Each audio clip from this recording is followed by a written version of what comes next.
You must be willing to do the things today that others will not do in order to have the things tomorrow that others will not have.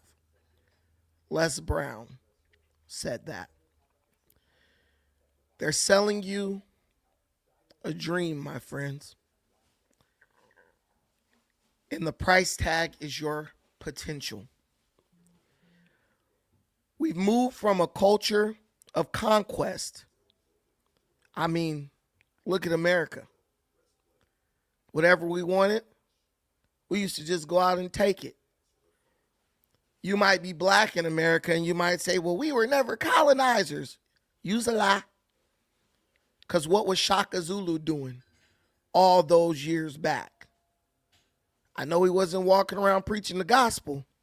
No, he was traveling throughout the south of Africa, putting belt to ass, killing, slaughtering hundreds of thousands of other Africans, taking their land in a mission of vengeance. We've moved from a culture of conquest to a culture of complaint. Just look at the streets. Look at the phone screens. We're being told that everything is an impediment. Everything is a stop sign. We're being told that the system is so rigged, so ancient, so heavy, so absolute that there's nothing we can do about it. But that's not the truth. Here's the truth. If you define your life by what's being done to you, you've already lost. You have no chance whatsoever. I feel like I'm in a special position to talk about this. I feel like any black person who has sense is in a unique position of authority to look out onto what the rest of the world is becoming and speak with authority as to where the current system of operation leads. I literally grew up in a community filled, overrun by victims.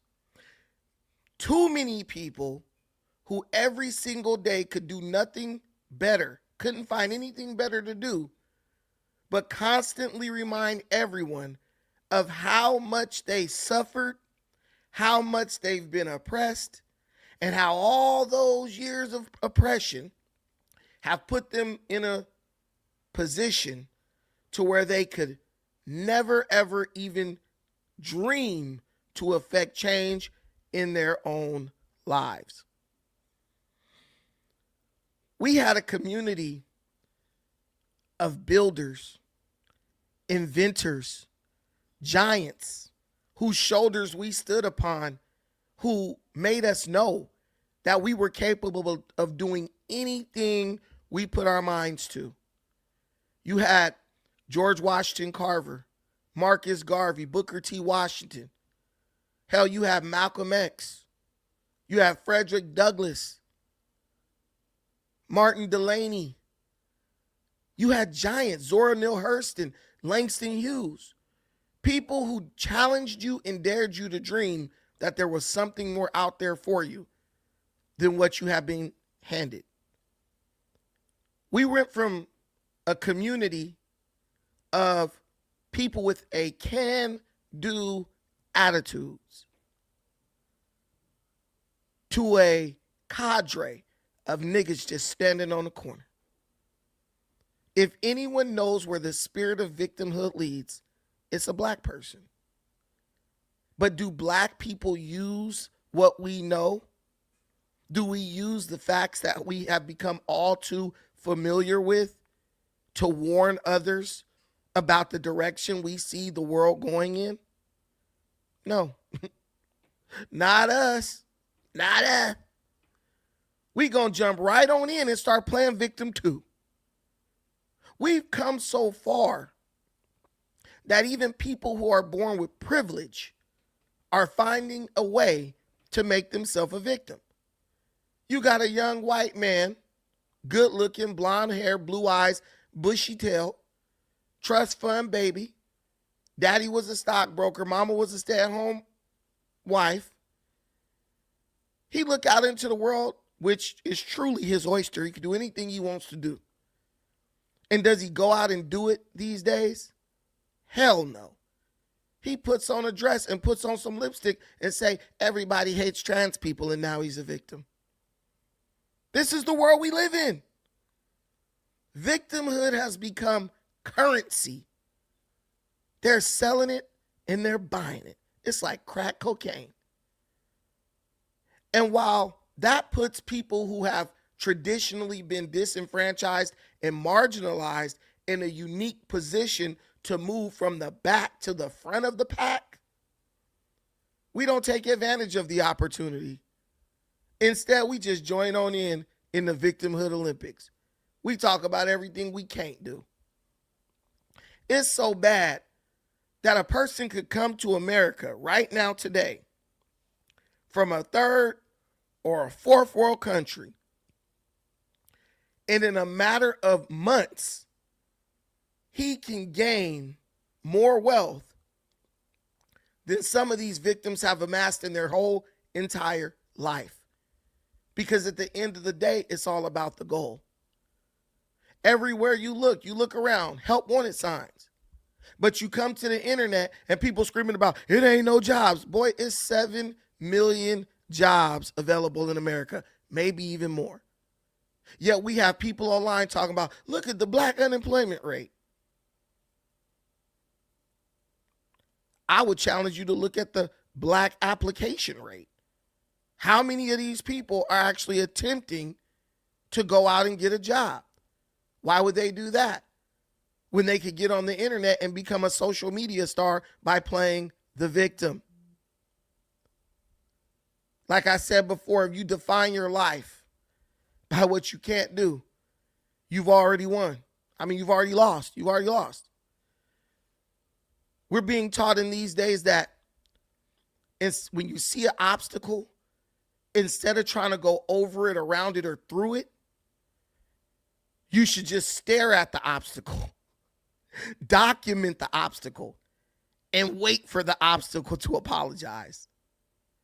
My friends, victimhood is a comfortable cage. It gives you an excuse for every failure in your life, and it gives you a target for every frustration. But a victim class has no future. It only has a past that is permanently chained to. We don't need people to pity us. All we need is more people to start working and start building. People are sitting around waiting for the world to be fair, but instead you should just really be striving for respect and excellence.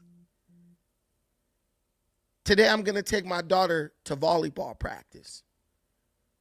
The one thing I'm not going to hear anybody do or hear anybody say is, hey, the volleyball net is too high. You know, I'm not going to hear anybody say, Coach, the volleyball it went too far away from me, so I couldn't get to it.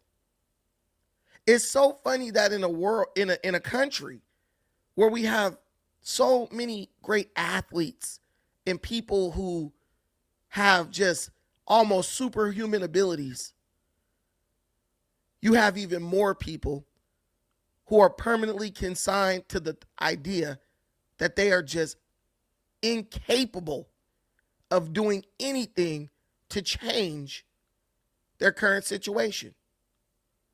The only problem with that is you accept that you are powerless to change your situation, but you believe that by complaining, the situation can change itself.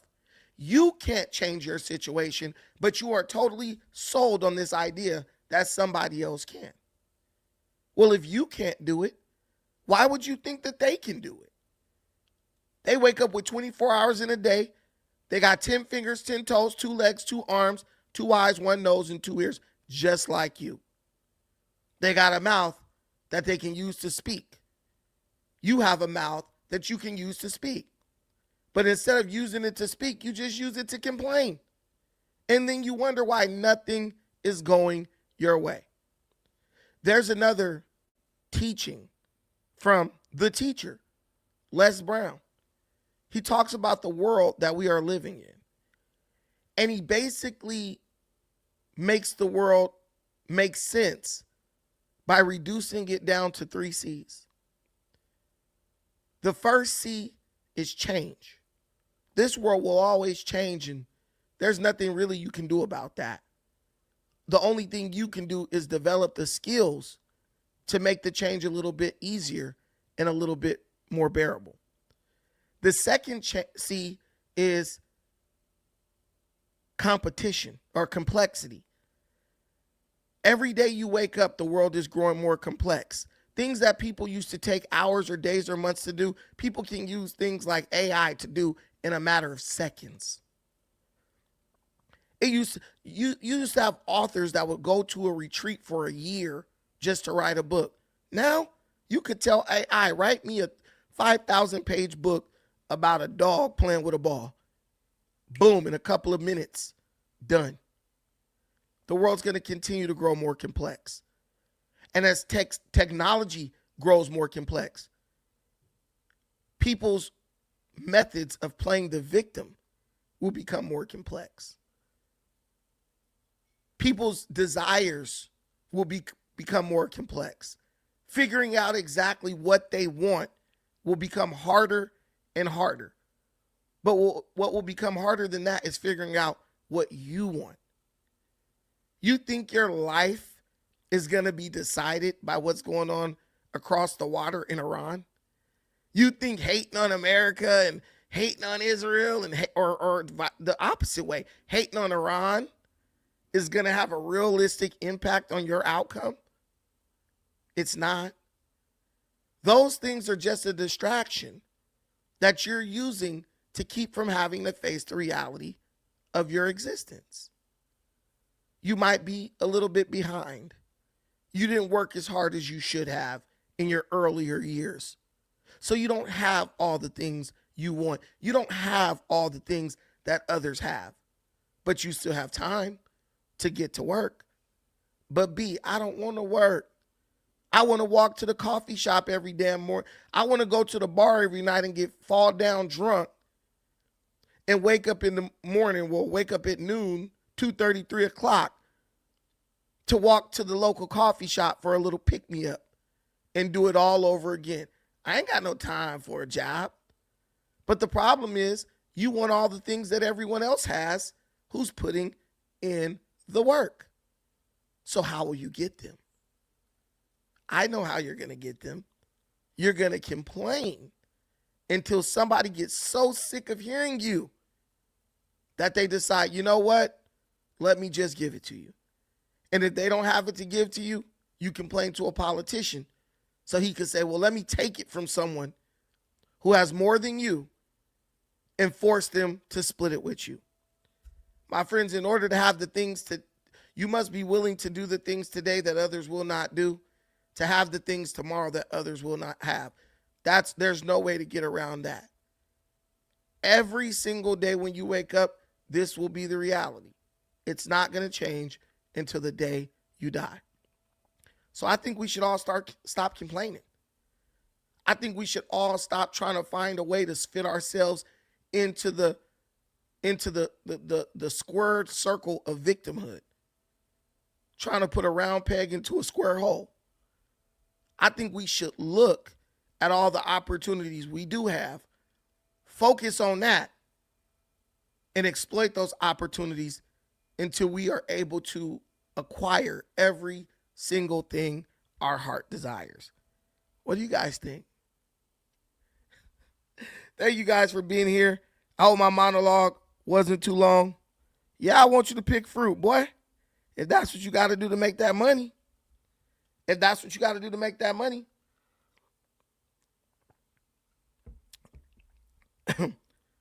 You bet. Hey, look, my brother said he over here working at Dollar General right now. Hey, ain't no shame in it. Go get your bread.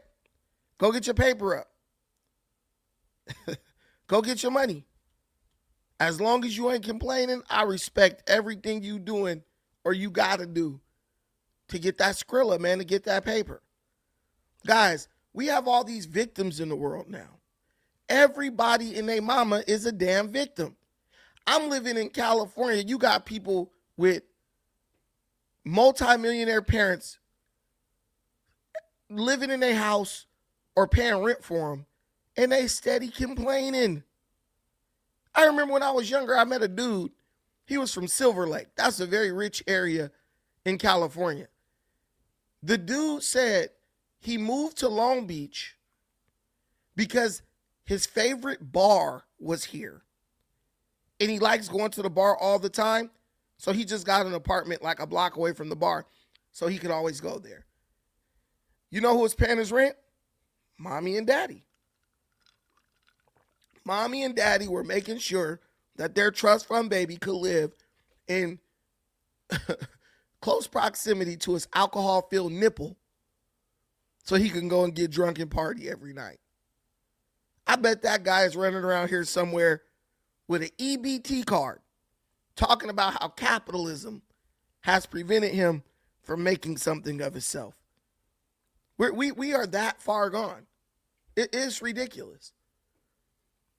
But the only thing that gives me a little hope are those of us who still believe in the old ways.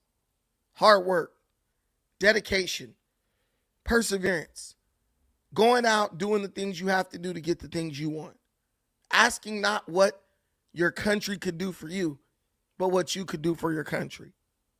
And what's so crazy is these people are such victims that they're not just satisfied with being a victim themselves.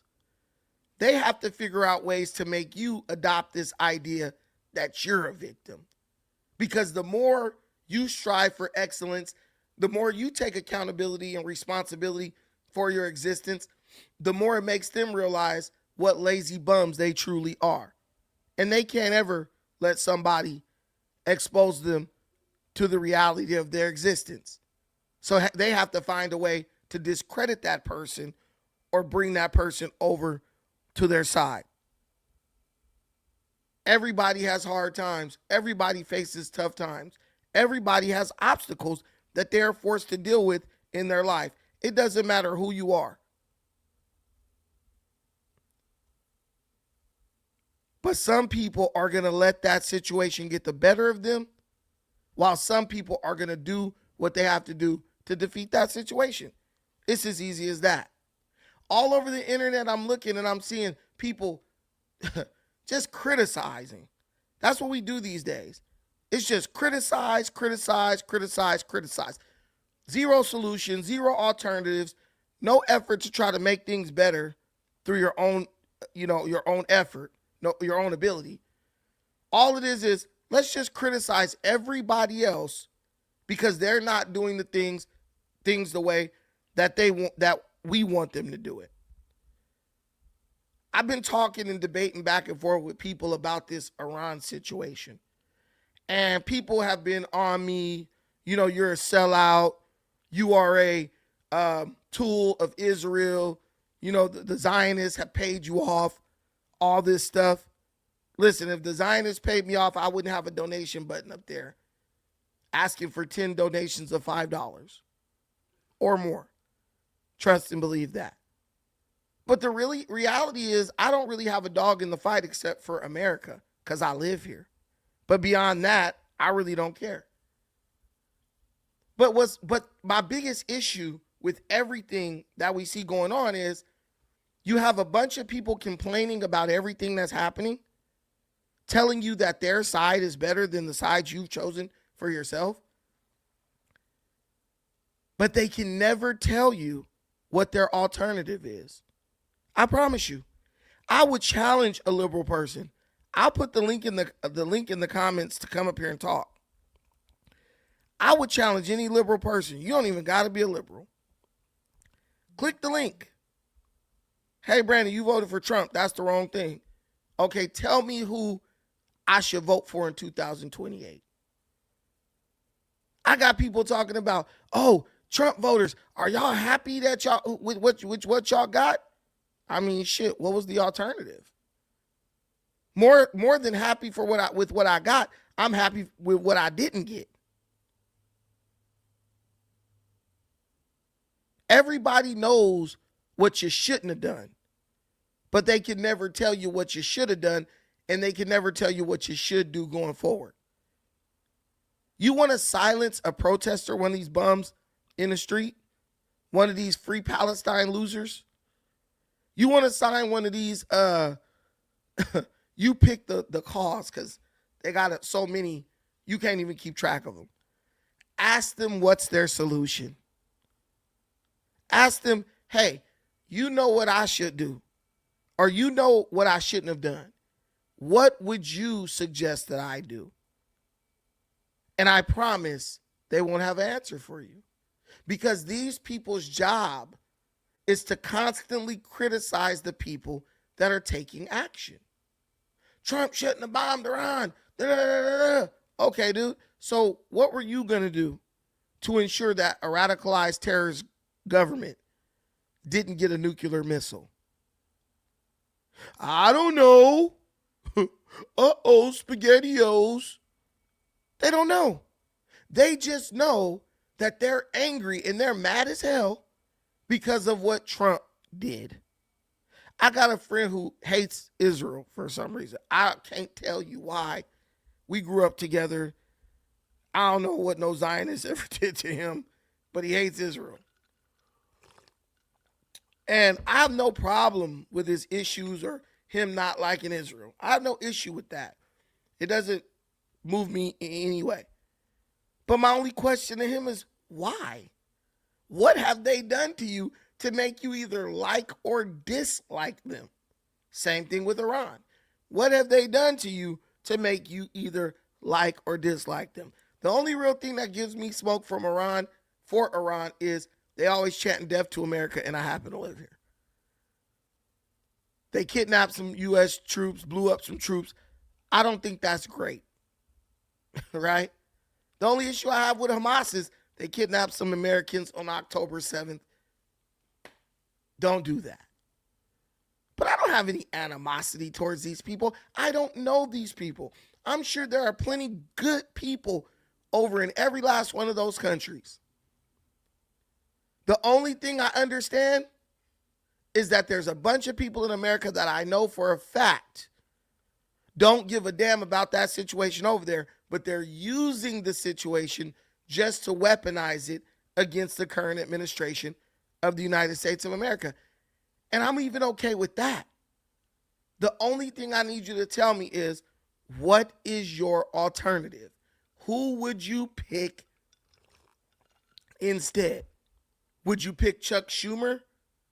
Someone who's willing to shut down our government and watch American families go hungry because their parents are going to work but they're not getting a paycheck? That's who you want leading the country? Somebody petty as hell who puts party over common sense and dignity? And while they collect their check as a member of Congress or the Senate, they got you starving, can't collect your check for all the work that you're doing working for the government. I could never vote for somebody like that. You wanted me to pick Kamala Harris, huh? We must not be burdened by the things that have been. Word salad Sue. The person who, there was some females, they was like, well, this is what you get when you pick the orange man instead of a qualified black woman. I said, bro, by the time they got to the point where people were voting in the general election, Kamala Harris was stealing Donald Trump's policies. There's not a doubt in my mind that Kamala Harris wouldn't have went to war with Iran even faster than Donald Trump did. Because there's something about women with power where I feel they feel that they got to prove that they're just as macho as the men. And so they're much more willing to pull the trigger. So that's my question to these people. What's your alternative? What would you have me do as opposed to what I actually did or what I have done? Give me your solution and I'll consider it. Most of these people are like, yo, I just hate both sides. They all these hate win. Okay, that's good for you. Well, since you hate both sides, this conversation is over. One thing I cannot stand is a person who's constantly complaining, but they don't really know what they want. Well, that's because the way they want what they want is to sit up and have a reason to constantly complain. And I just can't get on board with that. So guys, what's going on in the Middle East right now? We've watched all the announcements. Donald Trump been talking big shit. That's what he always does. He be talking. bro be running his yap. He never shuts up. And I guess that's okay as long as you do a good job as president. But what he's saying right now is that he's initiated a ceasefire where Iran is being given 5 days, which, by the way, I disagree with Trump on it. Y'all say you never disagree with Trump. I disagree with Trump on this. I don't think you should give Iran 5 days to go move weapons around and stuff and then start talking shit because they didn't move the missile launchers and stuff, and they can go on another couple weeks of barraging Israel and other Middle Eastern allies. So I don't agree with him on that. If you're going to go in whooping on folks, don't give them a break. You know, I remember, do y'all remember the movie Bloodsport? Y'all remember when the big white dude beat up Bolo in the first few minutes of their match? He was whooping him out. And then when he got Bolo on the ground, he jumped up and started celebrating. Yeah, I got him. Bolo was down, but he wasn't out. He got up. He tapped that crack on the shoulder. He turned around. He bust his head wide open to the white meat show. And bro was laid up in the hospital on life support. Clearly, Donald Trump has never seen Bloodsport. When you whooping somebody's tail, you don't give them a break. You don't let up until they can't get up. But for some reason, Donald Trump feels this is necessary. Now, being the thug that he is, I believe Trump might just be setting their ass up. See, and that's why I kind of like Trump, because Trump do the shit to them that they would do to you, right? Trump be on some like, let's meet at the negotiation. He's like, what's that one dude's name? What's the king name from Braveheart? Longshanks. That's some shit he used to do. He'll set up a meeting with you.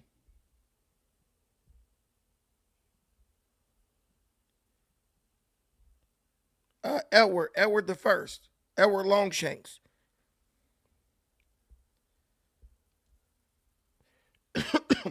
One of the things he used to do, he'll set up a meeting with you. And then when you come into the meeting, he'll trap your ass and kill you. That's Trump. Trump will set up a meeting with you, and then he'll just bomb your shit while you at the meeting. Like, damn. And even the Iranians are like scared. Because Trump's like, yeah, let's meet. Go get together and work it out. And they really think that when they get in a room to try to talk about this, they think Trump just going to come in and blow up the room. It's crazy to hear a bunch of bloodthirsty terrorists talking about how they scared that you're going to do some terroristic type shit to them. If there's one thing I got to love about that boy Trump, he turned the tables on your ass. He's a shrewd willer and diller, man. Private plane flying, shucking and jiving. No, I'm just kidding. Cadillac driving. Yeah, so he literally got these boys worried. They stressed out. And I'm here for it. But I honestly don't believe Trump should give them a break. I don't think these are the type of people that you can let up on and expect them to operate in good faith. Because even now, they're claiming, oh, we ain't worked out no deal. But you know they have. You know they have, bro. Nobody wants to die. And nobody is more scared of dying than somebody who then watched all his homies get blown the fuck up right in front of his face. Don't nobody want to end up like Khamenei? Let's play this. We killed all their leadership, and then they met to choose new leaders, and we killed all of them. And now we have a new group, and we can easily do that, but let's see how they turn out. We have really regime change. You know, this is a change in the regime because the leaders are all very different than the ones. We really have regime change because this is a change in the regime. So did Trump accomplish regime change? I mean, he sounded like he did. He sounded like, because this is really a change in the regime. This dude is crazy. Y'all might be right. Trump might be a lunatic. But he's my kind of lunatic, man. He's funny as hell. He's the comedic moment is never lost on Donald Trump. I'll give you that. That man knows how to make you laugh. Cause I be cracking the hell up every time. He make a serious situation funny as hell. That we started off with that created all those problems. So this was, I think we can say, Jason, this is regime change, right? What makes you trust them? I don't trust anybody. I don't trust you. I mean, that's only because I know you. But if I didn't know you, I'd probably have more trust. But I don't trust anyone. Why bother? Why do you say that? Why do you say what makes you trust? Do you think I trust them? I don't trust them. Then why bother talking to them? Because they're going to make a deal. They're going to make a deal. They did something yesterday that was amazing, actually. They gave us a present, and the present arrived today. And it was a very big present worth a tremendous amount of money. And I'm not going to tell you what that present is, but it was a very significant prize. And they gave it to us, and they said they were going to give it. So that meant one thing to me: we're dealing with the right people. Is that nuclear related? No, it wasn't nuclear related. It was oil and gas related, and it was a very nice thing they did. But what it showed me is that we're dealing with the right people. Because, you know, you don't know, because the leadership was killed, all gone. Khomeini, all gone, as the expression goes, the past supreme leader. And then the new supreme leader was racked up, at a minimum racked up pretty good, and everyone else was gone. And then many of the people in the third tier are gone, but we're dealing with a group of people that I think turn out, and the present, the gift they made to us was very significant, and they said they were going to do it, and it happened, and they're the only ones that could have done it. Jennifer? Now, listen, could you imagine, and this goes back to the point I was making about who would these liberals, who would their alternative be? Could you imagine Kamala Harris in a moment like this? Like, let's be real. Could you imagine Kamala Harris? Are you going to do anything specifically for black people? No. Could you imagine?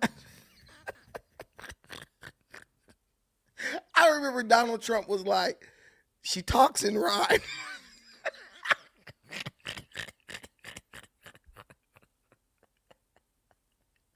Could you imagine Kamala Harris walking in with her Chucks on and her chopper suit? Her Stacey Adams, Steve Harvey edition.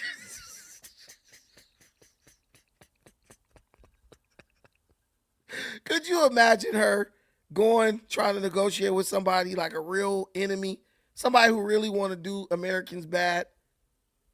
I can't even imagine that.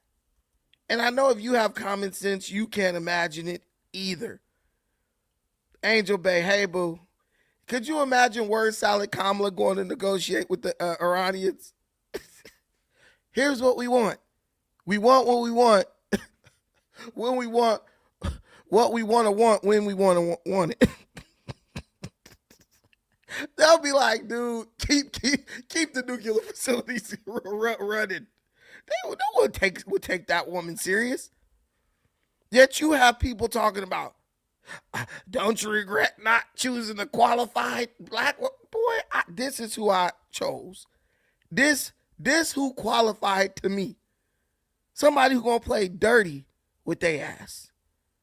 Trump, they like, how you know you talking to the right people? Well, shit, they did something that we didn't expect them to do. That's when I knew I was talking to the right folks.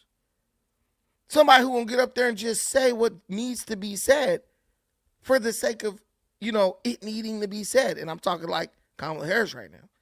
Don't nobody got time to play with these folks. And not a single person on the left can tell you who their alternative would be. Let's remember, there was a primary. They had the opportunity to pick who they wanted. They chose to put the corpse in the place of a human and try to fool everybody again into believing that Joe Biden was actually capable of running the country. They had their opportunity. And that's what they chose to do. So now that we have our opportunity to run the country and rally behind the person we voted for, they want to get mad and try to shame us for doing it. Ain't no way. Ain't no way, boy. You must never be unburdened by what has been. Related to the Strait of Hormuz and the flow of... Yeah, it was related to the flow and to the strait, yeah. Be sure to like and subscribe for all the Fox. Trump talking about it was related to... He basically just repeating back to him whatever they say. He like, I'm not telling y'all shit. Because they was talking all that trash. They was talking all that trash. Now I'm very interested to see what this gift is that Iran brought us. I'm kind of interested. He definitely succeeded in raising my curiosity. What is this gift? There's one more clip I want to play because it's looking more and more likely that we're gonna have troops hitting the ground in Iran. I'm still one of those who believes that we're not sending in any troops. I'm still one of those who believe that this is a huge bluff on the part of Trump, because I know that this is what I believe. I believe that if Trump sends troops on the ground in Iran, I believe that it will force armed groups within Iran and around Iran, even in Iraq, to actually mobilize against Iran. Because that's kind of what happens. Once the United States commits to putting boots on the ground, all the other countries that might be enemies of the regime, they start coming to the front because they want to be the person who's going to receive the keys to the kingdom once the regime is overthrown. That's what I believe is going to happen. So I really believe that this has put Iran in a position where they really want to negotiate, because they're like, look, we can't have these dudes putting boots on the ground, because the minute you become distracted with the United States, you're going to have every enemy you got coming to the front trying to get they lick in. Kurds and everything else. There's a couple of groups that fight against the IRGC. And you do not want them to be in a position where you are totally distracted with the United States military, and now they could launch attacks on you at the same time. Then you're really going to be cooked. But a person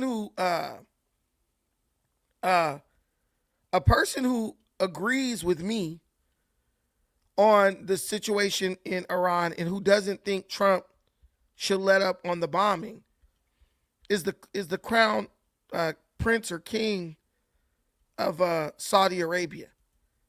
He believes that Trump should continue whooping up on Iran, and I'm inclined to agree with him, but I'm also like, hey, dude, how many troops are you going to send over there to die? He was somebody who even 4 years ago was warning about Iran potentially getting a nuclear weapon. See, a lot of people talk about like Israel, the United States, but what people don't understand and this is what they conveniently omit. They leave this out. There were other Muslim countries in the region who really were afraid and really were out here telling people, hey, these dudes are trying to build a nuclear weapon. It wasn't just Mossad. It wasn't just Israel. It was a bunch of people around. Breaking news. A bunch of people around that region who thought that Iran might be building a nuclear weapon, they seemed pretty damn sure. So when you say, oh, this is the Zionist plot and all this stuff, well, if it's a Zionist plot, why were more people than just the Zionists, saying it? Why were more people than just the Zionists like, yo, Iran wants to build a nuclear weapon? And they've been saying this for years. And I can prove it. Maybe you guys are like, he can't prove it. I can prove it. I can prove it. Out of Saudi Arabia, where Fox's Brett Baer just sat down with Saudi Arabia's Crown Prince Mohammed bin Salman. This was 2 years ago. Who tells Brett that Iran getting a nuclear weapon would be, quote, a bad move, with the potential to start a war, quote, with the rest of the world. Here's an exclusive bit from this interview with Mohammed bin Salman, airing tonight on Special Report. Watch. Are you concerned, though, Iran gets a nuclear weapon, about them getting a nuclear weapon? Well, we are concerned of any country getting a nuclear weapon. That's a bad move, and you don't need to get a nuclear weapon because you cannot use it. Even if Iran gets a nuclear weapon, any country use a nuclear weapon, that means they are having a war with the rest of the world. The world cannot see another Hiroshima. If the world see 100,000 people dead, that means you are in a war with the rest of the world. So it's a useless effort to reach a nuclear weapon because you cannot use it. If you use it, you got to have a big fight with the rest of the world. If they get one, will you? If they get one, we have to get one. Right there. If they get one, we get one. We got to get one. So guess what that means? Nuclear arms race. All over again. You set the world back 75 years easily. Maybe 200 years by the time they get it under control again. This was 2 years ago. Almost as if it's like today, right? Oh, Brandon, they're not building a nuclear bomb. Bro, this guy knows what the hell is going on over there. He got the money to know. But everyone's like, why are they doing it? Bro, listen, like I say last time, like I always, the two things that none of the geniuses could ever tell you. If Iran is not trying to get a nuclear weapon, why are they enriching uranium past 20%? See, the liberals, they'll admit that Iran is enriching uranium past 20%. They'll admit that. They just won't admit why they're doing it. Because if they admit that they know why Iran is doing it, then their entire argument goes out the window. Understand that. If they, because once you get past 20% enrichment of uranium, the only thing you could be doing at that point is building a nuclear weapon. Iran got uranium enriched up to 60%. And the other thing is, why won't they let the international inspectors into the facilities to check and see exactly what they're doing with their uranium? You're doing something you're not supposed to be doing, enriching it past 20%. Then you're hiding and not letting the inspectors in the country so they can verify whether or not you're out here up to no good. You guilty as hell as far as I'm concerned. And just like Ben Samin or whatever his name is said, if they get one, we got to get one. This has the potential to start a nuclear arms race. And when you look at like just the sheer amount of missiles, ballistic missiles, Iran had, the only way you got all these thousands and thousands and thousands of missiles it makes me think that you very well intended or expected to have to go to war with basically the rest of the world. It was like you're building up your arsenal so you could be the third power in a trio, right? And like an axis of evil. I feel like Iran was trying to like get their weight up. You know what I'm saying? They're like, yeah, Russia got their weight up. China got their weight up. Once we get our weight up, then we can start talking bigger shit to the United States. And though I believe the United States could defeat all three of those militaries, even probably at the same time, which is very likely if you ask AI or even infographics, the United States doesn't really have a lot of capable allies. Our only real ally is Israel right now. Because as you can see, look at how long it's taken the other allies to mobilize to go to the Strait. They're not taking a long time because they just lollygagging. A lot of these dudes' ships are like inoperable. The situation in UK, when it comes to the ships, their navy and all that, it's absolutely pathetic. UK went from having one of the greatest navies in the history of the world to barely having only 2 aircraft carriers that are actually operable. And when they need fuel to run the aircraft carriers, they got to get the fuel from the United States. That's pathetic. But the good thing is, and this might be too little too late, this guy, the crown sultan of Saudi Arabia, he's finally getting to the point where he's so fed up with Iran, he's considering, very strongly considering, the possibility of joining in the fight. Sandra, the United Arab Emirates and Saudi Arabia are edging closer to joining in the war against Iran as both continue to grapple with repeated missile and drone attacks inside their countries. Matt Finn is tracking the latest regional developments. He's live for us in Dubai. Matt? Hey, John, not long ago, India's prime minister said that he had a productive phone call with our president, received a phone call from President Trump and had a useful exchange of views on the situation in West Asia. India supports de-escalation and restoration of peace at the earliest. Ensuring that the Strait of Hormuz remains open, secure, and accessible is essential for the whole world. We agreed to stay in touch regarding efforts towards peace and stability. Now, President Trump has been saying that the U.S. and Iran are communicating on ceasefire deals, claiming Iran is coming close to striking a deal. They want peace. They've agreed they will not have a nuclear weapon, et cetera, et cetera. But we'll see. You have to get it done. But I would say there's a very good chance.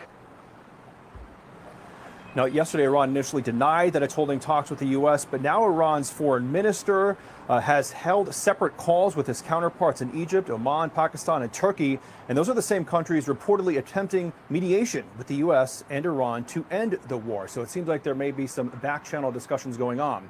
And the latest update from the United Arab Emirates here, announcing the UAE Ministry of Defense mourns a civilian contractor, a Moroccan national, who was martyred while performing his duties during a routine mission in the Kingdom of Bahrain following an Iranian missile attack. The attack also resulted in the injury of 5 members of UAE Ministry of Defense. The ministry extends its deepest condolences to the family of the martyr, praying that God grants him mercy and wishes a speedy recovery to the injured. And also the top diplomat from the UAE indicating that this country may jump in on the war against Iran, or at least continue to back the United States, saying that it will, quote, never be blackmailed by terrorists, in reference to Iran. This is what I'm saying. Like, I could understand what the people are saying about the Iran stuff, or like U.S. and Israel. Oh, Israel's not good, all this stuff. But bro, when you have other Muslim nations literally saying the exact same thing that America and Israel are saying, it's hard for me to believe that this is just a Zionist plot to destroy the world, or like somebody was saying earlier, this is part of the greater Israel. Like, bro, come on, bro. Israel been around how long? Israel been around for a minute. They haven't expanded at all. Where? They haven't expanded at all. What country have they taken over and been like, yeah, we're just taking over? They can't. You got all those Muslim countries around. Muslims got like 100 countries. Not 100. Not 100. But they got a bunch of countries, man. So when you talk about the greater Israel, bro, the greater Islam, that's the group who is spreading like wildfire. You screaming greater Islam, Muslims are entering every country on earth in large numbers. It ain't about me picking a side. I don't care. I don't have a side like that in that context. Greater Israel, but Muslims spreading all over the world, spreading Sharia law like crazy. Come on, for me, it gotta add up. Maybe for some of y'all, it just gotta sound good, right? It just gotta sound good, but it gotta add up for me. Muslims spread like wildfire, but the greater Israel is what we're focused on. That's wild. John, Sandra. No, Iran's certainly not winning any hearts and minds in the Gulf states. Matt Finn for us in Dubai. Matt, thank you. Sandra? Okay, let's bring in Brent Sadler now, Heritage Foundation senior fellow, retired Navy captain, and former Pentagon official. Brent, welcome to you. This obviously would be a big change in the scope of the war as we have seen it. What say you at this point? Well, I mean, the potential entry of Saudi Arabia and UAE into direct conflict with Iran, I mean, they've been under blistering attacks for the better part of the last week and a half or so. And so the longer that Iran remains obstinate and resisting, ending this war, the more likely that these neighbors that are getting attacked join it. Whether or not that moves the needle to quickening the end of this war, that'll be to be seen, quite frankly.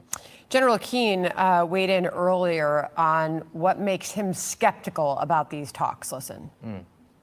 I'm highly skeptical. Why?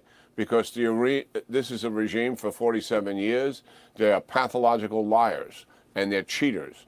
And it's very difficult to take them at their word. I'm not saying don't try, but I think the president certainly and his negotiators know who these people are. And the president has given us some sort of indication that the people with whom they are talking are, quote unquote, reasonable. So do you have faith in these talks? Well, I would side with General Keane on this one. This is not the time to relent at all on the military front. If anything, it's to apply more pressure to ensure that the Iranians are serious about ending their nuclear program, ending the murder of their people on the streets. The key thing, though, is probably good to reflect back on why we are where we are today with this regime after 47 years. The nature of it's one that they can't live with their neighbors in peace, and certainly not with Israel. That's got to change. And they also have been a threat to American citizens. Over 1,000 of American souls have been passed because of this regime's terroristic attacks. And we need to find a place where a new regime is in Tehran that can meet that peaceful coexistence with their neighbors, Israel and the United States. And until that, we'll be back at this again in some near future. One thing about Iran that makes me kind of question their intelligence is this. You continue to agitate the situation, funding terrorism, all this type of stuff, to the point where you got it to the point where the United States and Israel, started bombing you. At this point, you've been bombed out 2 times in 2 years. Wouldn't the smarter play have been to just pretend like you're playing nice, pretend like you're doing everything that they're asking you to do, while you quietly build up your stockpiles, maybe quietly enrich the uranium up to 90% or 80%. And then as they let their guard down, as Israel eases up, the United States eases up, as every nation has the tendency to do, nations don't just stay in war mode. They de-escalate, they shrink their militaries and stuff during times of peace. Wouldn't the smart move have been just to play along, go along to get along, build up your weapons capabilities and all that, get really strong militaristically under the radar, and then come out like, hey, we got all this capability, ain't nothing y'all could do, so don't try to play with us. This shows you that the regime is not being run by people who are operating strategically. It shows you that these people are more concerned. Hold on. What it shows me is that these people are more concerned with trying to save face. It makes me believe they're more concerned with trying to make things look a certain way than they're concerned with actually being able to deliver or actually execute on the stuff that they say that they're capable of. That's what I gathered from this.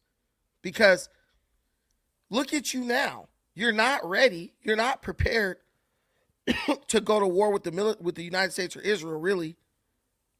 So what was it all for? What was the purpose of funding Hamas? What was the purpose of funding Hezbollah? What was the purpose of funding any of these terrorist groups? You could have just been quietly building until like 2050 and then just came out of a bag on everybody, and it wouldn't have been much they would have been able to do. This is why I know that these people are not like expert strategists. Like, I'm being real with you. They're not expert strategists. Because I promise you, that's what I would have did. And if I'm Khamenei, just when I'm on my damn deathbed, I push the button. That's when they would have knew what we had. When I'm about to, I would have been like, I'll use my last ounce of strength, shooting a missile right up Israel's ass. This is not strategic. These are not high level cryptologists or military strategists by any means. And I say that because you have so many people, especially like in the black world, the African world, you have so many people who give these people way more credit than they deserve. Guys, getting hit by the United States and Israel and then shooting up all your Muslim neighbors to the point where they're ready to jump on your ass is not smart militaristic thinking. That's not good strategy, no matter how y'all try to paint it. That's not good strategy. That's absolutely stupid. And anyone who says it's not stupid, they themselves are stupid. But you see a lot of these officials, they're telling Trump, don't trust these dudes. Don't let up on these dudes. You know, they lie, this, that, and the third. And I'm inclined to believe that Trump is going to agree with them. You don't really need Israel to lobby to do what they're doing, because you have officials within the military and within the intelligence agencies of the United States who are like, hell no, never trust them. Go in there and wipe them out. But let me know what y'all think. Do y'all think there's going to be boots on the ground? Or do you think this is all a bluff by Trump to try to like pull Iran's card to see if they go ahead and surrender? I'm still thinking about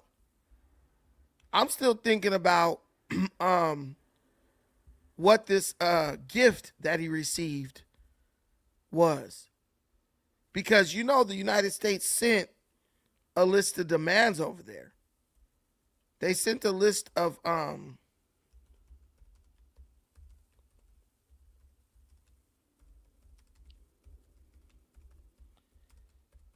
hold on. So if they're negotiating, and there's somebody today, this dusty ass Nigerian dude in my little group on Telegram, he was like, oh, the fact that the United States is trying to negotiate is a win. It's a win for Iran. But if you look at what the United States is demanding from them, I don't think that's a win. Let me tell you something. There's no way Iran will be able to save face if they agree to do what the United States is asking them to do, bro. There ain't no way. The first thing, I'm just getting blurrier and blurrier, huh? The first thing, damn.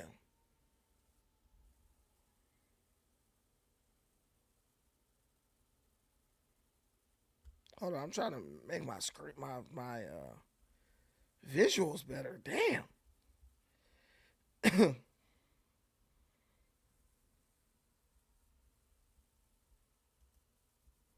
Let me get that out of there first. Maybe that'll help.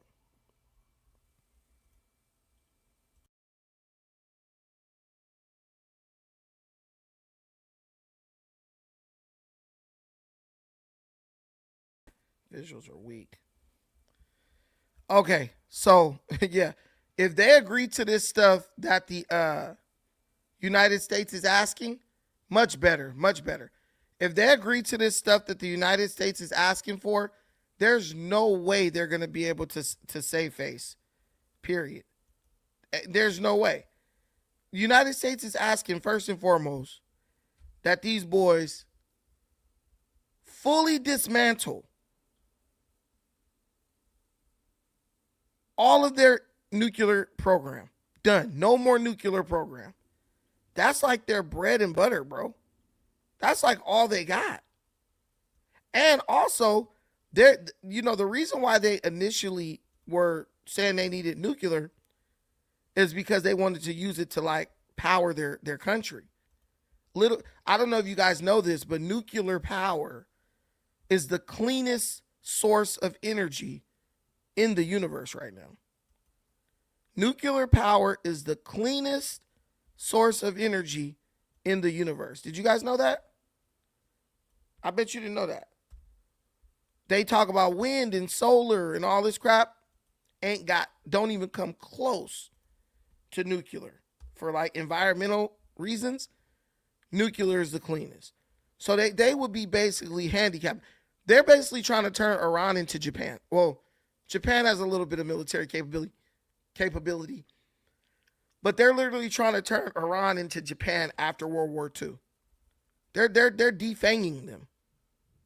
They're defanging them. The next one is they want a complete freeze and a 5-year halt to all ballistic missile development and testing. 5-year halt. Can't build no missiles. I'm telling you right now today, if Iran agrees to this, they will never be able to salvage their image in the Muslim world. They're basically you basically they like you gonna become our hoe. That's it. And you gonna have to let United States inspectors in every couple of years, every couple of weeks or months, just to make sure that you're doing what you say you're gonna do. The third thing is immediate cessation of financial and military support for regional groups such as Hezbollah, Hamas, the Houthis, and various militias in Iraq and Syria. I'm telling you, listen, if Iran agrees to this, bro, if Iran agrees to this, there'll be peace in the Middle East. I promise you. I promise you. That's how big these demands are, these asks are. Like, and the worst part is if they actually agree to this, all the conspiracy theorist Iran supporters, they're going to be crying in their freaking Cheerios. What? Our Islamic saviors submitted to the white man. Next, the immediate and unconditional reopening of the Strait of Hormuz to international shipping with guarantees against future interference. Come on, bro. Hey, my boy Trump is landing on thick. He ain't playing. He's basically making them an offer they could never accept. I'm telling you right now. This is like telling a man, you either got to give another man fellatio or you got to die. Just kill me. You going to have to just kill me at that point. Right? That's what they're doing. They are bending them over and getting ready to go to town on them like they in a prison movie. They lubing up with jelly, dude. That's how bad this is. I'm telling you right now today, Iran cannot agree with this and remain the preeminent power in the premier power in the Muslim world. Strict oversight, granting the IAEA qualified access to all sites throughout the country and allowing for intense 24-hour monitoring of centrifuge activity, bro. Guys, did I say they were defanging them? Because that's the only word you can use to describe what they're trying to do to Iran right now. They are literally defanging them. If you guys don't know what defanging is, that's something they do to like snakes and stuff. Dogs too sometimes, if they bite or they're a danger to the people around them. The next one is regional de-escalation, withdrawing all forces under Iranian command from Syria and respecting the sovereignty of the Iraqi government. Guys, I'm telling you, this is crazy. I know y'all got something to say in the comments. What y'all think? Y'all think Iran gonna agree to this? Yeah, LTZ, I was just covering that. A very big gift come from Iran. Guys, make sure you share this out to your friends, your buddies, your conspiracy bros, everyone. Let's let everyone know that we over here cooking with grease. We cooking with fire over here, baby. We are cooking with fire over here, baby. We picking them up and putting them down. You know what I'm saying? We are cooking with fear. Fire. Hey, listen. Iran, man, good luck, man. All I can say to them boys is good luck. Good luck. You in Greece? You in Greece? That's cool if you're in Greece. But this is wild. But guys, that's what we got today. Iran gets this list of demands, and there's more demands. I just didn't want to get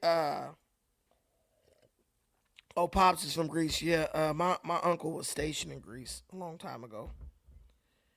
He was in the military. So Iran is still talking tough shit. They've been given a list of demands. I don't know how they're going to swing this. I don't know how they're going to swing this. This is castration. If y'all say like, oh, regime change, this is regime change. Because the old regime would have never agreed to this. So we going to see what these Iranians are really made of. If they about to bend the knee or they about to, they ready to die to the last man. I'm not going to lie to you. I'm excited to see if they're as tough as they say they are, Y'all out there hurting innocent people. Y'all out there hurting innocent people. The people. Okay, so guys, that's our 1 hour mark. We went a little bit over, but it's all good. So now, what I like to do at this time, is cover other stories from around the world. We're going to cover some other stories. You guys have been really good about contributing to the stream. Please don't forget, if you feel like you want to donate, if you like the content, if you love what we're doing over here, and you want to help us grow and expand, contribute to the stream. We have a super chat feature at the bottom on the right-hand side of the chat bar where you can hit the $, make a comment, and your comment will be read aloud live. I had Eagle Eye. She had one up here, but I can't see it now. I had two that I really wanted to read, but I can't find it.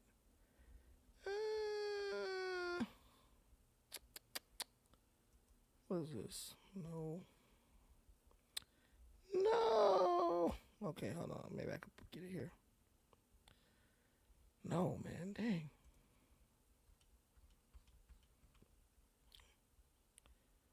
Was it here? Dang. Mary Ellis, my sister. I cannot see your super chat anymore for some reason.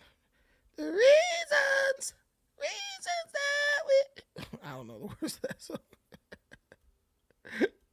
Guys, I'm pretty funny. I mean, at least I crack myself up.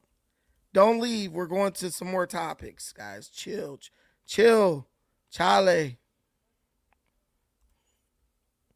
I'm just trying to see if I can see my sister's comment, man. Damn, I can't see it. Doggone it. Maybe. I cannot see it. But I know it was a $20 holler. Thank you, Zarth. Appreciate that. We get into, I'm just trying to give some acknowledgement to the people who blessed our stream, man. We need it. Thank you. Shout out to my boy Laughing Like Sagat. Appreciate you, bro, for the $2 holler. Many blessings means a lot to me. Damn. Let me see. Oh,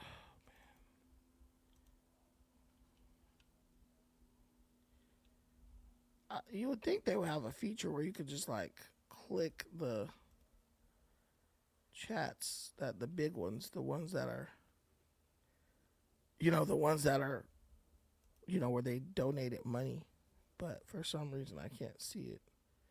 So, okay, I don't know what she said, but thank you, Mary Ellis. I appreciate your contribution. She hit us with a $20 holler. Definitely blessing the channel. Appreciate everything you guys do for me in this channel. We're building back up, growing our numbers back up. It's really good. I'm having a good time.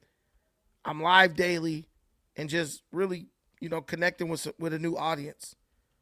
Yeah, dang, I don't know where that one went. But thank you so much, Mary Ellis. I appreciate you and your contribution. So we're going to go over to, I think we could go to X.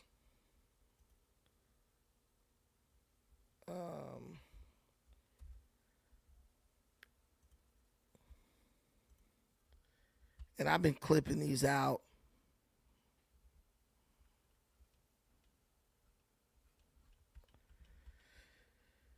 You're not going to believe what's going on in LA, the city where I am from.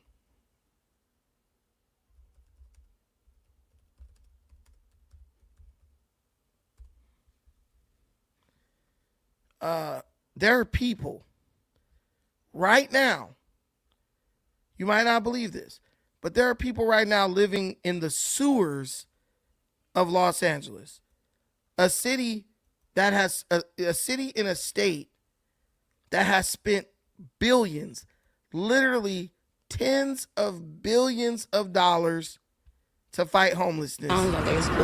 Her answers is dealing with people living in the sewer like the Morlocks on X-Men. Did you guys watch X-Men? I know I watched X-Men. Did you guys watch X-Men? If you watched X-Men, you know about the Morlocks. They're these people who live in the sewer, bro. It's wild. It's wild as hell. They lived in the sewer on X-Men, and the X-Men went down in the sewer to fight with them. Only difference is they have superpowers. These people don't have no damn superpowers. They don't even have the power of soap and water. But there are people living in the sewers in Los Angeles, and it just doesn't make any damn sense. An up-close, exclusive look underground at living conditions too extreme for words. It's hard to imagine someone living in there. Trash, human waste, and an overpowering stench. I gotta get back.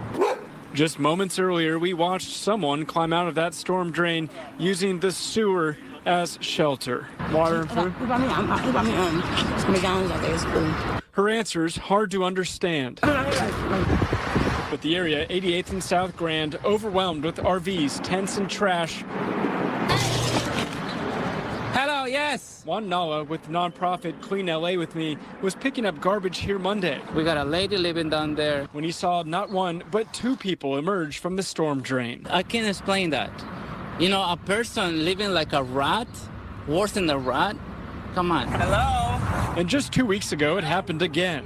Somebody's living in there. Another street in South LA, another person living underground. It's a human being. Why are we accepting this? Why?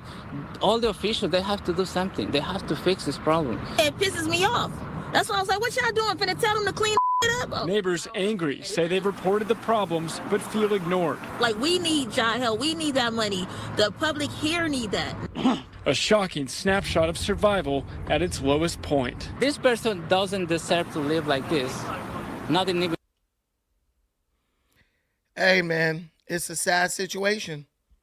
It's a sad situation.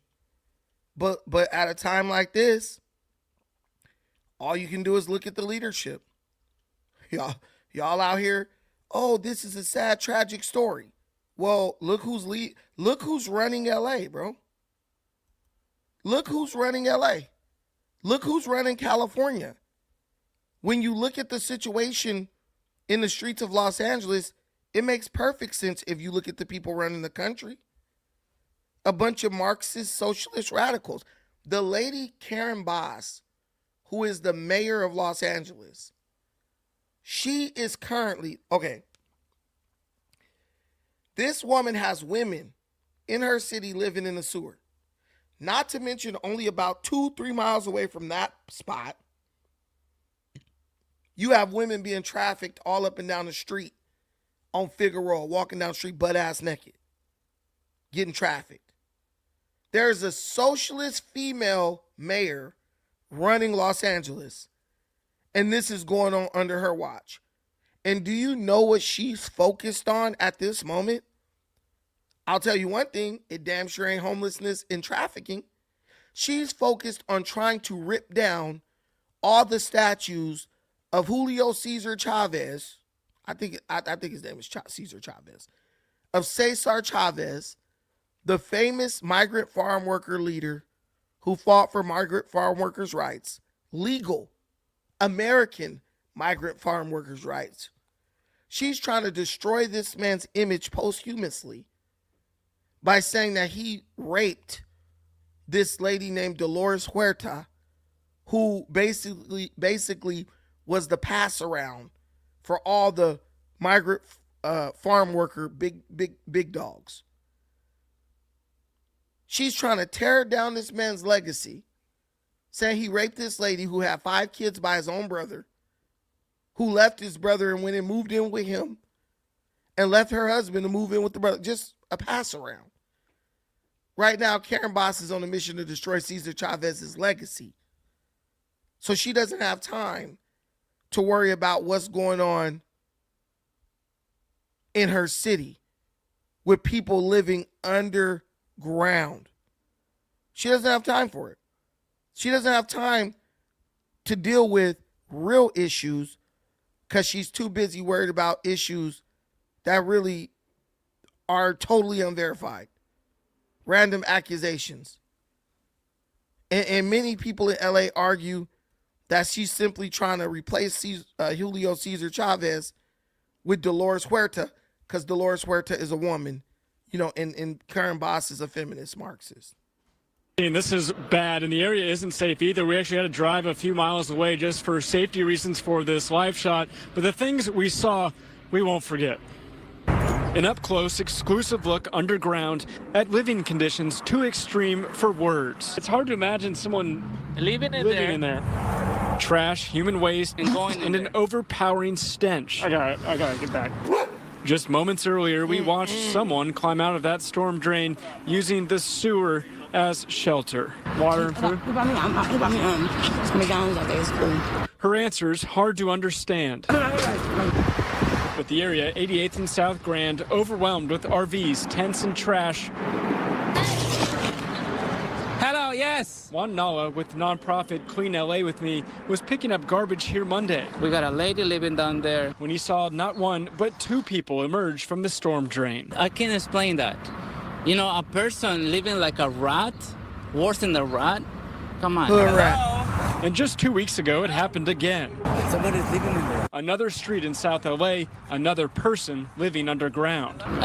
It's a human being. Why are we accepting this? Why?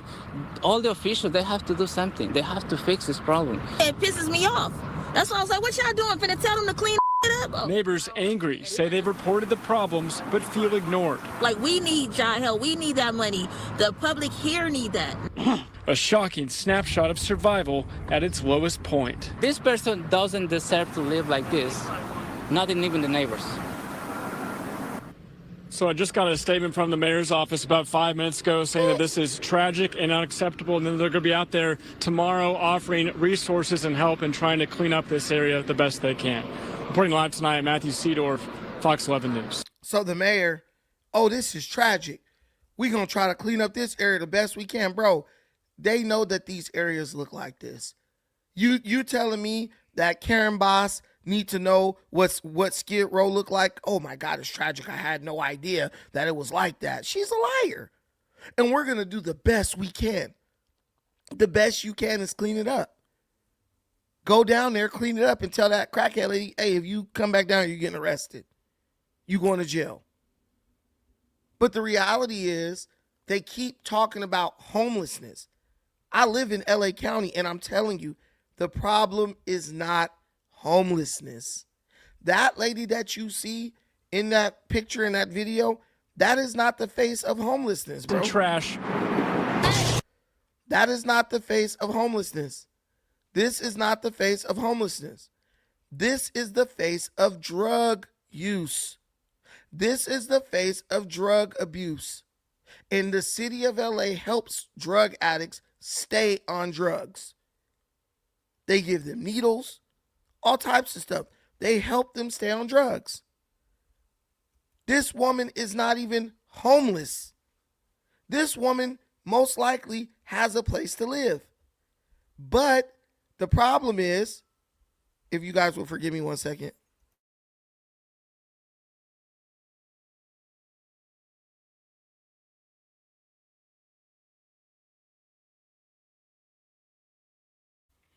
This woman isn't even homeless, guys. This woman is a drug addict who wants to stay out all night and get high. Now, I don't know her story, her personal story, but I worked on Skid Row for 2 years. I know what's going on with these people. These people, 9 times out of 10, have somewhere they could go. They mama house, they sister house, they cousin house, whatever. A lot of these people used to have apartments because a lot of them have children. They get hooked on dope. And the reason why they stay in areas like this is because every day the dope man know where to go find them. They stay in these areas because they can get dope 24 hours a day. She's in a little isolated part of LA off the freeway, it looks like. Once it gets dark over there, she can, believe it or not, it's some dirty ass dudes who run down here and they'll sleep with this woman for money. Unfortunately, that's the way it is. They'll sleep with this woman for money. Desperate dudes. I'm not going to say no name, Mexicans. I'm not going to say no races, but that's 90% of who it is. 99%. These dirty ass dudes will go down there. Pause. These dirty ass dudes will go down there and lay up with this woman at night. Bend her ass right on over this doghouse. Throw her $5-10. She's so doped out. She don't know what they giving her. Bro, listen. I'm telling you. Ask anyone from Los Angeles. These dudes will run up in a bum. They don't care. They do not care. They will roll up, bend her little ass right over that doghouse, run up in it raw, no condom. I promise you, no condom, nothing. Nasty. Run up in it. Maybe might toss her $5-10 and keep it moving and come back and do it the next day. I promise you. And she, because she's so doped out, that's her only source probably of money. So she'll sit there and wait all day, all night for them same dudes to come through. Boom, bam, thank you, wham, bam, thank you, ma'am. Then she go right to the dope man. And then on the first, she'll go over to her people's house where her check come. She'll get that check, go cash it, or Maybe her people got to get deposited. They'll give her a couple of $100, right? She probably got a food stamp card. They'll give her, it probably come on her food stamp card, as a matter of fact. Let me stop lying. It probably come on her little card. She probably got a little card. And she go and take the money out the bank or whatever and then go give it to the dope man. Smoke it all up in a day or two, right? And then she's right back to hooking to get high. That's what this is right here. That's what's going on right here, y'all. This is not homelessness. This is drug abuse. Because when you come to a place like LA, they done damn near decriminalized everything. So she can get caught with drugs over and over and over and over and over, and she'll never go to jail. See, but what people understand now, what you never understood was laws are there as a protection for people. Not only protecting people from other people, but sometimes laws protect you from yourself. If she was in Women's Central Jail right now, she would be able to get sober. She would be getting clean. You could catch this lady with drugs and drug paraphernalia in literally 30 minutes. You lock her ass up, take her down to the jail, Central Jail, let her get a shower, a hot meal in her stomach, give her a cot, let her lay up. They got areas and stuff where they let people like detox, right? And she'll at least get a 30-day reset, and then you let her out, and then she could, at least with a clear mind, decide which way she wants to proceed.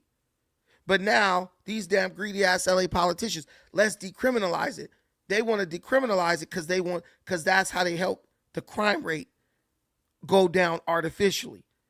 Let's just decriminalize everything. If nothing's a crime, crime is down.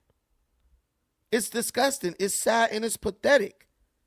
But nobody wants to acknowledge the facts about the situation.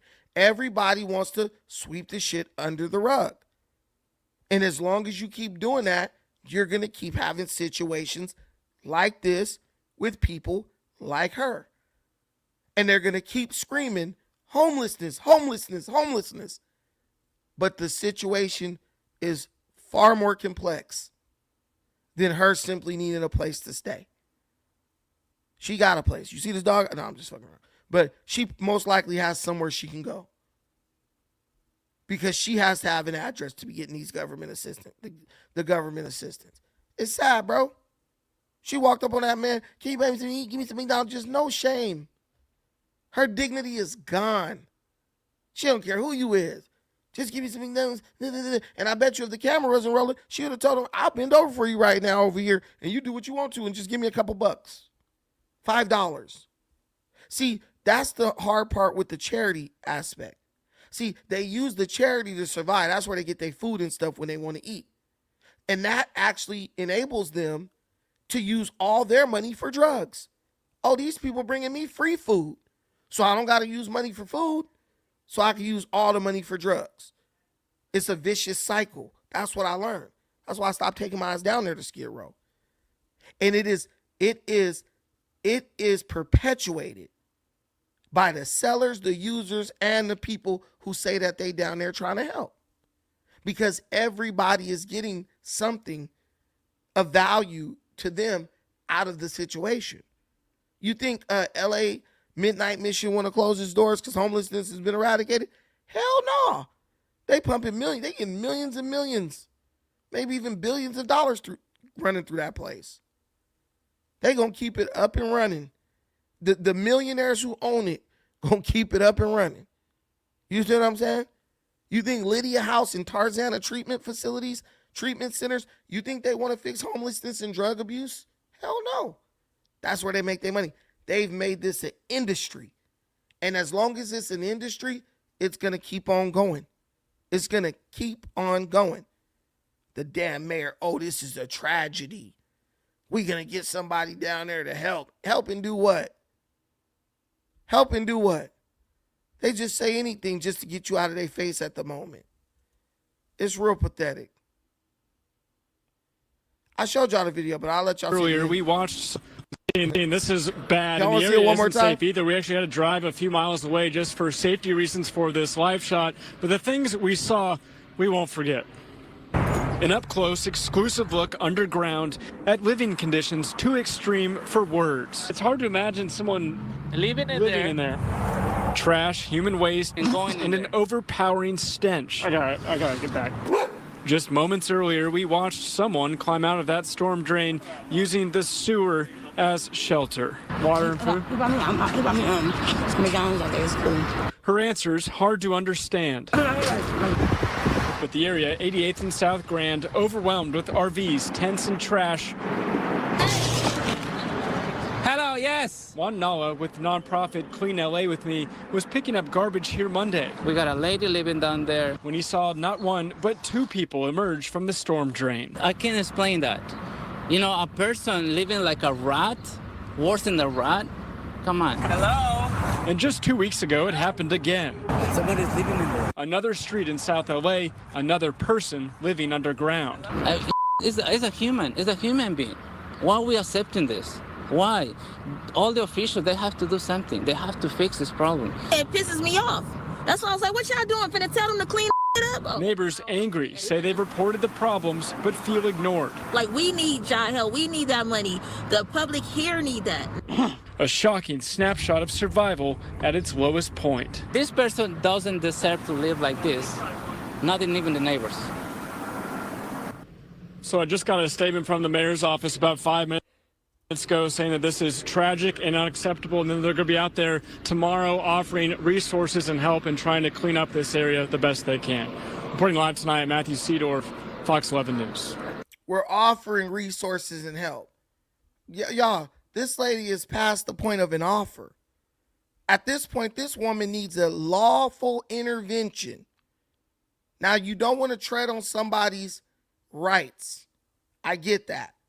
But what you do, if you have any sense, you use the law to help that person. If I could get you off dope for 30 days by taking you to jail and giving you a chance to get clean and go to a treatment program or go to some NA meetings while you're locked up, I'm going to do that because that's going to help you. You happen to be breaking the law because we caught you with a controlled substance. But when you decriminalize that stuff, it really puts you in a position where you can't, it handicaps you. You can't even help these people no more. You can't even help these people no more. Do I want that woman to get arrested so she can go get some help? Yes. Yes, I do. Use the law in a humane way to help somebody who just can't help themselves. We won't even do it. And then you see the woman, she's like the voter, she probably don't vote, but the black lady, the other black lady, she's like, well, we need that money. This and that. She's only concerned about her needs. She's not worried about her black sister, the queen, sleeping in the damn sewer like a Ninja Turtle. She just like, I want the money y'all gonna give her. And then you got the feel-good do-gooders run down there every couple of weeks with their church to give out sandwiches and then pat themselves on the back all week. Oh, we did what we were supposed to do. That's why it's a vicious cycle of enabling, right? It creates a perfect environment for somebody to live like that until they die, or by some act of God, they decide they're done and they want to get clean. I got an auntie who been on dope 20 years, bro. It's not something that fixes itself. Trust me. And she has a support system. Can you imagine how somebody's doing with absolutely no support system? And I don't even feel sorry for these people. But I do want to see them get some help because they can't help themselves. But there's a industry, a business, there's an industry that profits off of that person's suffering, unfortunately. But yeah, so if you want any more news on that, go look it up. Homeless lady living in the sewer like a Ninja Turtle. Let me know what you guys think about that in the comments because I'm definitely checking. Now we got to go back to the nonsense, y'all. My people, my people. My people, my people. We at it again, y'all. I gotta say we, cause this is us. I ain't gonna look. I might not like a lot of y'all, but I ain't gonna disown y'all. I ain't gonna do y'all dirty. We still in this together, man. But my people is back acting a fool on the Carnival cruise ship. I don't know why we do this, bruh. Why do black folks gotta get on a boat to act crazy? This just make me think, what the hell was it like on a slave ship? We probably was acting out, bro. We was probably showing out. Good thing they didn't have body cams back then. You probably would have saw them damn slaves doing the most. Shout out to Brandon Rayford Owl in the chat. You can't tell me we wasn't cutting up on that slave ship, bro. Black folks is like, I'm going to get revenge for 442 years of slavery, bro. They get on Carnival Cruise and act out. I ain't gonna lie. Nigga, pop off. Shut your bitch ass up, nigga. Pop off. Pop off, bro. You broke ass nigga. Eat your money right. Why is this dude recording the dude who recording? You got one job, bro. Keep the camera focused on the action. Bro recording the jersey of the dude who recording. Pop off, bro. Oh, she gonna slap her. Look at the white people. They standing by. They don't even run.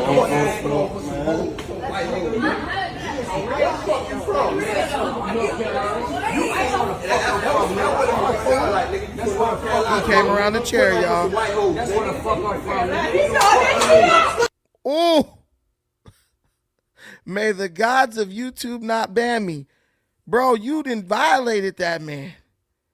You done violated that man.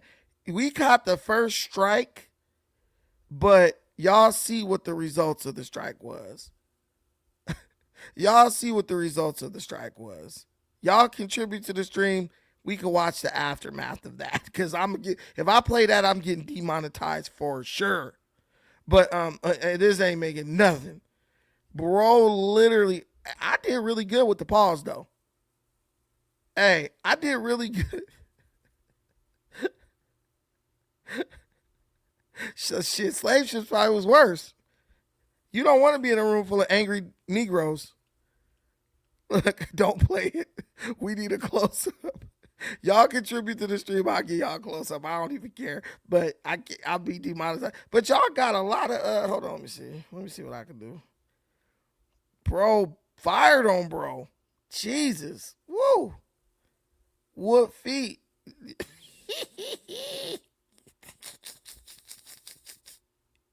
Hey, he thought old head was tripping. He was like, bro, you trying to show off because you here with these white hoes.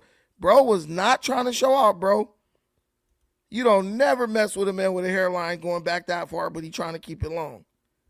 You know he done been through some shit. No, he got punched. He got punched. Do you see this dude land on his back, Zarth? He got punched. That was a right straight. That was not no slap. Fired on old buddy. Knocked his ass smooth out. He got slapped or punched.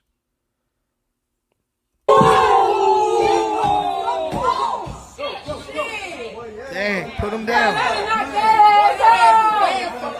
He needs some milk for sure. Nigga, you from Palm Beach. You ain't from Dade, nigga. And these heifers, you from Palm Beach, you ain't from Dade. Bro, listen, it don't matter where he from. The way he got hit, crazy. He looked like you. He looked like you when you got knocked out. That's crazy. I never got knocked out, but okay. FBA Young Lion. It's good to have you in here, man. It's good to have you in here. You still got that Tariq Nasheed tattoo on your right above your ass cheeks? We told you to stop. Yeah, they told you. Hey, and if the females told you to stop because you know they like drama, then you got what you deserved. Oh, of course. They're going to find a way to softly discriminate on cruises. Trust me. They're going to find a way to softly discriminate on cruises. And it's a lot of ways you could discriminate against black people because there's a lot of shit we just ain't got. Like, I'm going to be real with you. I remember what they did with the rental cars when they was like, you got to have a credit card to rent it. Remember when they used to let black folks rent with a debit card? That was only for black people. I got a homie right here. I'm not even going to say his rental card agency, but he's not. He's from Pakistan. And bro told me to my face. Because one time I needed to, I had a deal with a rental car place, a company. During COVID, my business in the white folks area, I'm not telling y'all nothing about the name, none of that. Y'all ain't about to try to mess my stuff up. But during COVID, my business went mobile. And so we were able to work out a deal with a rental car company to where they was letting us get rental cars for like dirt cheap, like $12 a day, because wasn't nobody renting cars because everybody was in the house on COVID. So we was able to get rental cars for like between $12 and $15 a day. And during that time, I was rolling rental cars every day because the more cars we would rent, you would get free days. So we was renting cars every day. So like every 3 or 4 days in a row, we would get a free day. So I was, big boss man in the whip, driving a rental, whatever I wanted, driving it around every day, all day, because I would use the free day. But he told me, he was like, yeah. He was like, when we got a customer who we don't want to rent to, the company told them, if it's a customer who looks trustworthy and upright, you can let them use their debit card to rent the car. But if it's a customer who look unruly, like they trying to get a car and you don't feel comfortable letting them get it, they put it in the company policy just so that the management could use it to discriminate against people.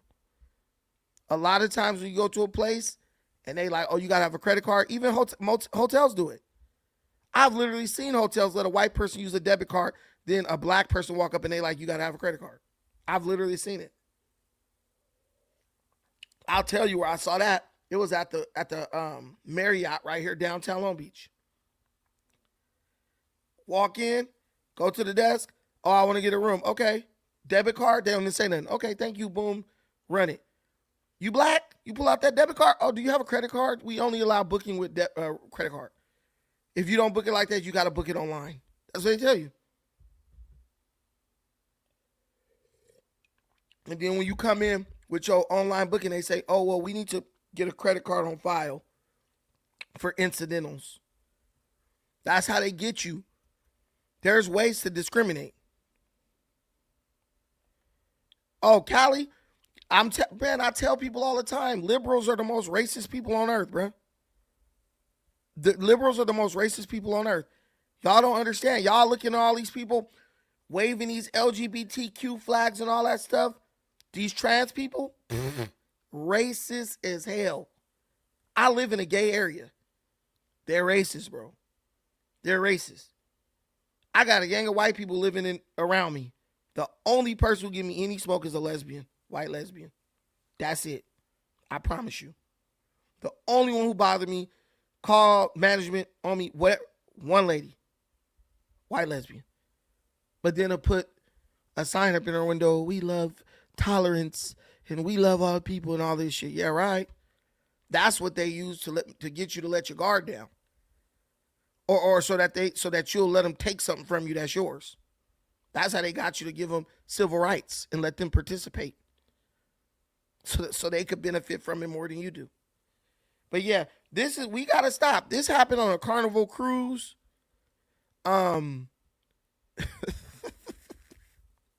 Video shows two men getting into a physical altercation when the man in the red shirt takes a punch that takes him to the ground. Seems like a classic case of FAFO, man. That's just wild. Hey, man, I'm telling you. I'm telling you, we get on a boat, we get on some water, and we don't know how to act. I see why they chained our ass underneath that motherfucker. You let us up on the deck, we showing out. We is showing out. Okay? I'm waiting on a white person to come with the joke. See what happened when you let them above deck? When you take the chains off? These dudes is just out here, okay, the white man ain't got to brutalize you. You going to go brutalize each other, bro. This ain't Amistad, bro. This look nice. Look like bro was sitting down having a couple drinks. Bro was like, you think you special because you here with them white girls. Bro, mad because he ain't there with no white girls. Don't be mad at him because you chose to bring your big back. The most racist thing I experienced in my neighborhood?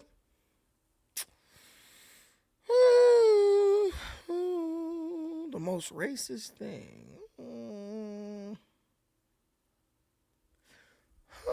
What is the most racist thing I've ever experienced in my neighborhood? In this neighborhood, I haven't experienced anything racist. I'm not gonna lie to you. I'll tell you the most racist thing I ever experienced in California. And this was pretty damn racist. So I was probably like 20 years old. And I had just got with my daughter's mom. And she wanted to go to the beach at night and have sex. No, I'm just kidding. But that's what she wanted to do. But anyway, so she wanted to go to the beach at night. And it was 4th of July, And so I don't drink or nothing like that. So I was like, cool, we could go. So we were going to watch like the fireworks because they launched fireworks from this boat. So we didn't want to go in Long Beach because at that time I was a gang member and I had some issues with some people. So I wasn't going to go to the beach at Long Beach because it was a good chance I was going to see some dudes from the other side over there and it would have just went up, especially on 4th of July. That's the best time to shoot somebody because everybody's shooting anyway. So we went like 2 cities over to it's a little city right here called directly next to me is Seal Beach. That's about 3 minutes away from where I'm at right now.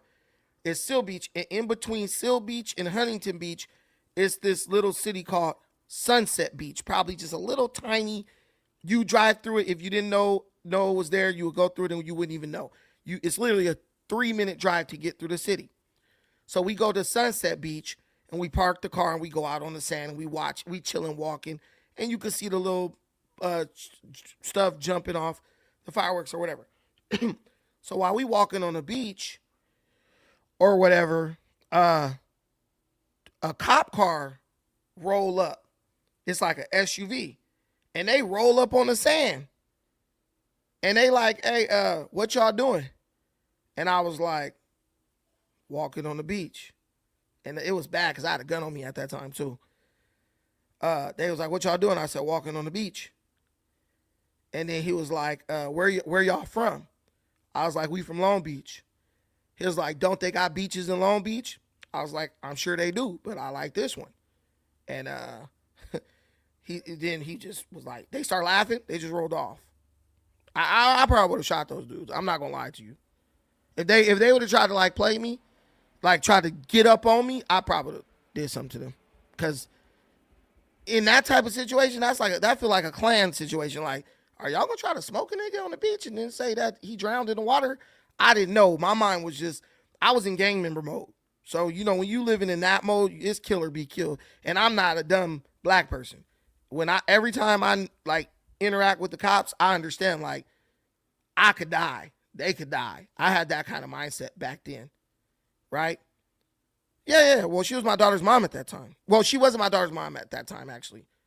She wasn't my daughter's mom at that time. She was just my girlfriend. But yeah, Ryan, my wife. But but I just called her my daughter's mom because it's just like, I don't know. I don't know why. I've been saying that lately. Who cares? But anyway, so I had that type of mindset. And so it's good that they chose to just roll off and they didn't try to escalate nothing because, I was young. I was like in love too. So I was like, I'm not about to let them dudes do nothing that could hurt her.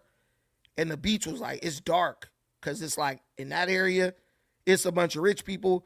it ain't no like lights. It's dark. It's dark. So my mind just was like, ain't no telling what these dudes could do. But bro, I promise you, at that time, I would have probably did something like that. Because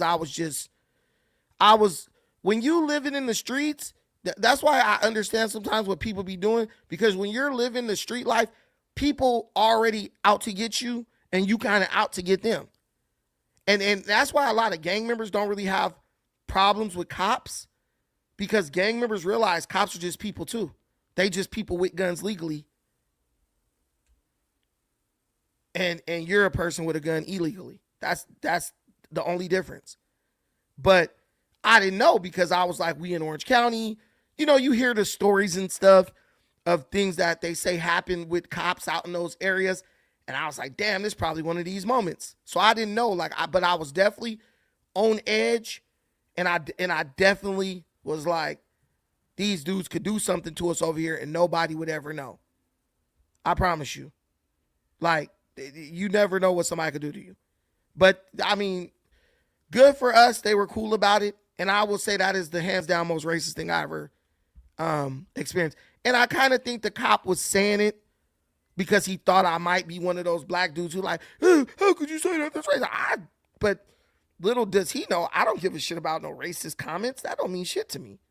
You try to do something to me, then I'm going to be trying to do something to you. But he just got the right one that night. I didn't give a fuck about that. And we went on about our business, and we just kept walking.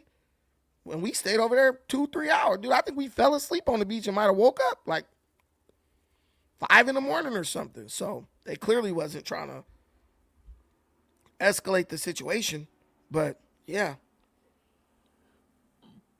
Excuse me. But back in those days, man, yeah, boy, I remember to this day because I had a black Scarface. Remember that black Scarface jacket with Tony Montana's face on the front? That I had one of those, and it was like gray on one side and black on one side. That's what I was. To this day, I remember what I was driving. And I was driving my Acura Integra. Actually, I didn't have the Acura Integra. I had an Acura Legend. Actually, they don't make those anymore. But yeah, man, things happen. But anyway, that being said, I ain't never getting on no cruise boat trying to fight nobody. Now that's stupid. That's dumb. You know what I'm saying? And I be looking at black dudes like, we got enough shit to deal with. So, so it's like, why do you want to, when you in a place where, like, I feel like when black folks is on cruises, the whole attitude should be like, nigga, we made it. We up. You know what I'm saying? It ain't like we just be going on cruises every week. So why you want to get there and ruin it fighting and stuff? That's stupid. Like that was a true nigga moment. When that dude started tripping, my mind would have immediately went to the show The Boondocks. Like, I'm not doing this with this nigga. I would have just walked off. Because what do you prove? And then you got dropped. And they probably was both faded. It's like, it just makes no sense. But I know y'all remember those Scarface jackets. But that's some drama that happened on the Carnival cruise ship. Like, if you guys want to like play a little game, tell me what you think people might do.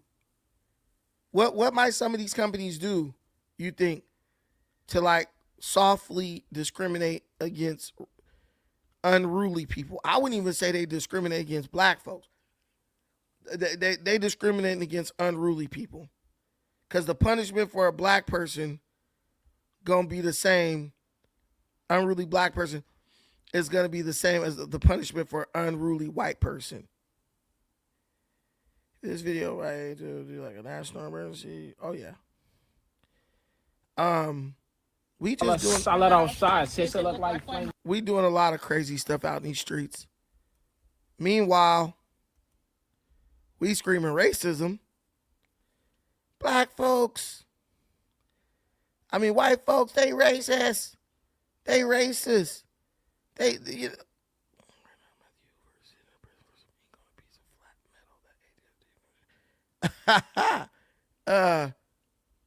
White people are racist, and Joe Biden, the biggest threat to people, the biggest threat to America is white supremacists.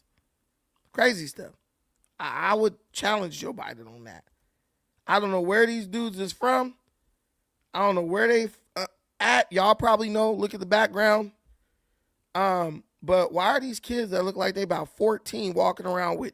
I don't know female being a trench, how being a trench versus home marker. We from 77 and Green, you know. Oh, we 23. Let's. Block shit, man. 7 block shit. Y'all know how we coming. Block shit, man. How you coming for? They from 7 block. Stop the gas, I'm down the block, call us solid outside. Say it look like flame the house, we make sure run off thing on block. We smoking mook, we smoking dog. When I'm a drummer, you know what's up, I know I up and get back up. Got fly for the bus, CTA, catch that ass. Catch off, don't get no pass, spank them up, gave them the belt. There goes the neighborhood, y'all. I don't know where they live, but I know I don't want to live there, bro. And why is a girl rolling around with these dudes? Like, girl, take your ass in the house. This is these little dudes and them dudes on that cruise have got the same energy, bro. Just the other dudes is older. Put on Fox, no, we got to know. Been around. This shit been around. This shit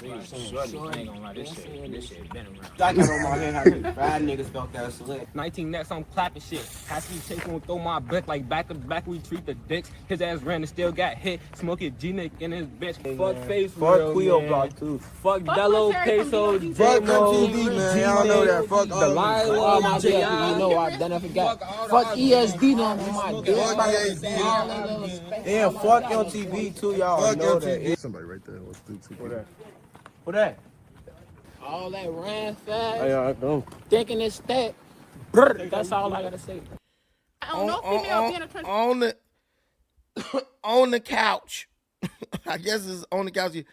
I don't even know why I clicked that, but that was just ridiculous, bro. Why? What? Go to school. Get an education. See, me, I was in the streets and stuff. I can't knock them, but I wasn't doing no dumb shit like that, bro. First of all, I was driving, not walking. I had a car since I was about 15 years old. But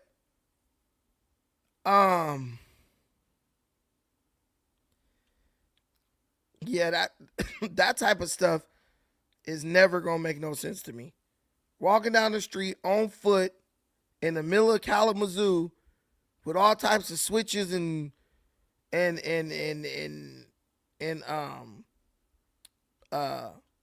Tommy gun clips. It's really ridiculous. But it is what it is. That's and then they die and people are like, how did they get shot? Like I was like, you know, we was after each other when I was younger, but we were smart enough to be like, okay, I'm not gonna be an easy target. You gotta like gang members are generally kind of dumb. So to get caught and shot, you generally gotta be kind of dumb too. You could go one town over and avoid all the smoke that you got in your city for the most part. If I'm in Long Beach and we beefing on the east side, okay, I lived on the east side, but I didn't go home till like 3 o'clock, 4 in the morning, 2, 3 o'clock in the morning every night. And when I went home, spin the block, go through the back because the dog back there, he fucking whatever up that come back there, you going to have to kill him. So if I hear him back there moving around, barking and woofing, ain't nobody back there. I go through the back door, lock that motherfucker, we good till the morning. Bring the dog with me in the house. My dog always slept in the house with me. And before I go out the back in the morning, his ass was going out there. So get your ass ate up if you want to. But it's just little stuff. It's just little stuff that makes a big difference. What the hell? This is why I don't be on Twitter, bro. Twitter just be having you in a whole loophole, like a whole damn chamber of people being violent, man. So I don't know if you guys heard about the situation with the young Hispanic lady, Sheridan Gorman, who was killed in a senseless act of violence by a bum outside of her college campus while she was walking, trying to view the Northern Lights in Chicago with her friends. So imagine you're just like, the Northern Lights, we want to see them. So you wake up early in the morning and you walk around the neighborhood, around your school, just to get a glimpse of the Northern Lights. And some bum jumps out the bushes, pulls out a gun, and kills you. Imagine how you would feel if you sent your kid to college and you got to get a call saying that they were killed by a random person who jumped out of the bushes on them at 5 in the morning or 4 in the morning when they was trying to see the Northern Lights and just open fire on them.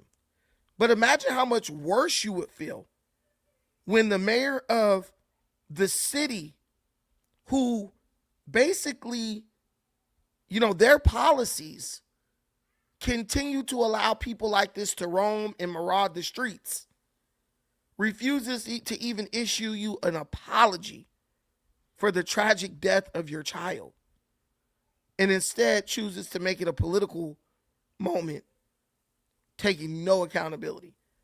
Well, Brandon Johnson, the mayor of Chicago, was questioned by a brave reporter who did what most people wish they could do. He asked him a very serious question about the death of Sheridan Gorman and the state of crime and how the criminal situation in Chicago has been exacerbated by Brandon Johnson's soft on crime, illegal immigrant coddling policies. Mayor Johnson, Bethany McGee, I don't know if you remember her name. She was set on fire on a CTA train by a repeat violent offender who was out on the street because of your policies. She never would have been set on fire. She would be living her life right now, but for your policies. Now, again, we have another young lady, 18-year-old Irish girl, Sheridan Gorman, who is dead at the hands of a suspect, an illegal alien, who, once again, was out on the streets because of your policies. Okay? What's your question? I'm sorry, don't interrupt me. I want you guys to pay very close attention. This man is Hispanic, so he ain't saying this for no, racism, because of racism. These people created, these Democrats, these democratic socialists, they created a situation where they allowed thousands and thousands of violent, illegal criminal offenders to come into their cities. The criminal offenders are doing crime, hurting citizens of their cities. Look at this guy's face and his total lack of emotion. No regret. All done in the name of Marxism for the Conrads to usher in the communist utopia. He doesn't even flinch when he thinks about how his policies contributed or attributed to this woman losing her life. That's what you guys want to put in the White House? An emotionless shell of a human being who does things because he has a satanic or demonic attachment to his political ideologies. He can admit admit that they're wrong, or maybe they've been implemented in the wrong way. And when you bring up the people suffering, the American citizens suffering at the hands of these illegal criminal alien migrants, he just looks at you like, who the F are you? He looks at you like you're nothing, like he doesn't even see you. Don't interrupt. Get to the question. Respect. Don't interrupt me. Respect the question. What question? Respect the question. Ask it. What's the question? All right, Craig. Could you have a little respect? Goes both ways, man. Sheridan Gorman is dead today at the hands of a suspect, an illegal alien, who was out on the streets because of your policies. You've spent hundreds of millions Ask the question. of taxpayer dollars to protect these illegal aliens. You've instructed the Chicago Police Department not to turn them over to ICE. Right. Do you have anything? You didn't even issue a statement which I guess is better than the statement you released, We got it. announcing that Bethany McGee was an isolated incident, which is an insult, which is almost evil. Please get to the question, sir. Did you coordinate with Governor Pritzker not to release statements as a way of trying to diminish the death I think I of understand your question. Sheridan Gorman? So there was no coordination, between me or any other level of government around this tragedy. What I can say is it is a tragedy, and look, A preventable tragedy. As someone who is raising a family, You don't have any problem interrupting me, do you? Do you want the answer to your question? I want to answer the question here. And look, as I said in my opening remarks, as I prepare to send my child off to college, of course you want to send them into a place that they're going to thrive and grow. And it's heartbreaking. It's a tragedy. And what I can say though is that my work to continue to create safe and affordable communities, that work doesn't stop when we have a tragedy like this. And as we continue to grieve the loss of Sheridan and other victims who have fallen because of senseless violence, we're going to double down on our efforts to ensure that we create safe communities across the city. And we're going to continue to. Will you apologize will you take this opportunity to apologize to Sheridan's parents for the policies that you have promoted that would directly caused her death? That suspect would not be in the city, would not be in the country, but for your policies. Will you take this opportunity to apologize to Sheridan? He's not going to apologize. He's not going to apologize because he can't. Because he can't admit that what he's doing is directly leading to, these young women losing their life. He doesn't care, for one. He's going to serve the Democrat establishment no matter what. That's what people have to understand. These people don't care about you. They don't care about me. We're just a number for them. All they're worried about is, what do we have to do to try to get our guy in the White House?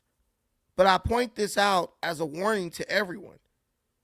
These people are playing a totally different game from the game you think they're playing. And they have willing accomplices.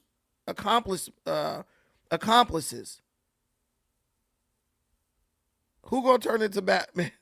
Who gonna turn into Batman, Turdy Tyke? Who have willing accomplices. You talking about the reporter? He probably is, low key. But they have willing accomplices. I have a friend. He works down in LA helping homeless people and stuff. You should listen to these people talk. Not only have they totally bought into the nonsense that these politicians sell, as these politicians basically just rape the city for billions while doing absolutely nothing to deal with the problems. They've trained the employees to regurgitate their mindless talking points verbatim. You wouldn't think that was even possible, the way these people regurgitate these talking points. But that's what they do. And it creates a wall between the politician, accountability, and the constituents that voted for him or that are under his leadership. And that's what Brandon Johnson is doing. The people who work for him, before this guy can even finish his question, they're trying to cut him off. Oh, are you done? Ask the question. It's like, bro, somebody's life was lost. Somebody lost their life due to policies that this man put in place. And we can't ask him a question about it. This man has instructed Chicago PD not to turn illegal immigrants over to ICE so they can be deported. So they're releasing these illegal immigrants back into the street, and these people are committing crimes. And the reporter can't ask the mayor, why won't he let ICE just take these people out? Why he continues to why does he continue to perpetuate a volatile environment that is literally taking the lives of his constituents? You can't even ask the question. They're shielded. They're protected from accountability in the moment. But I promise you, if criminal negligence was ever a thing, Brandon Johnson is guilty of it. We're all grieving the loss of Sheridan and other folks who have lost their lives. You're right, Zart. Senseless They want violence. chaos. And let's just be very clear, between the Safety Act and the Welcoming City Ordinance. The Welcoming City Ordinance was passed 40 years ago by the first black mayor in the history of Chicago. And the Safety Act was passed under the governor, at that time, who was a Republican, Governor Rauner. Thank you for your question. So you will not apologize to Sheridan's parents? Hi, Mayor. You have no apology? You have nothing to say to them? I want to follow up on some of the... He's crazy. No. We send our deepest condolences to the parents of Sheridan Gorman. You know, it's a tragedy that we believe is, preventable. And we're going to seriously look at the policies that are on the books for the city regarding illegal immigration and the enforcement of the law. And we're going to do our best to make sure that nothing like this ever happens again. You don't got to say you're going to change all the policies, but you just say something to give these people some type of hope, some type of acknowledgement. At least Trump met with the families of the soldiers who died in Iran or in the Persian Gulf personally, one by one, and talked to them. Let them know he's sorry. His heart goes out to them. This guy sits there like the damn Manchurian Candidate. That was just a movie, but this guy, Brandon Johnson, looks like he might be the living incarnation of it. Appointments. What's taking so long to get somebody appointed to head?